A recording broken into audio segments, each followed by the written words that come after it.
साथ देवी आहे यांचं प्रसन्न होतं आहे। आणि दुसरी गोष्ट की आपण का ही देवी बसवली, आज सप्तशृंगी माता गडावरची इथं आली का आणली तर आपले मच्छिंद्रनाथ सुरुवाती जेव्हा बंगालमधून आले तेव्हा ती जी त्यांना विद्या घ्यायची होती ती देवीपासून घ्यायची होती आणि ती सप्तशृंगी माताच्या गडावर गेले आणि त्यांना मातेला विनंती केली आणि प्रथम सुरुवातच आपल्या नाथाने तिळून केली। म्हणून आज असं मनात आलं सहज की आपण आज काय करायचं, सप्तशृंगी माता चालायची आणि ती इथं स्थापित करायची।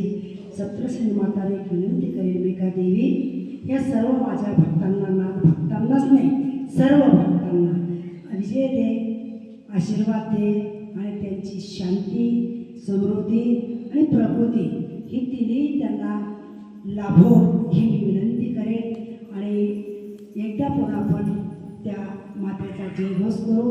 सप्तशृंगी माता की जय।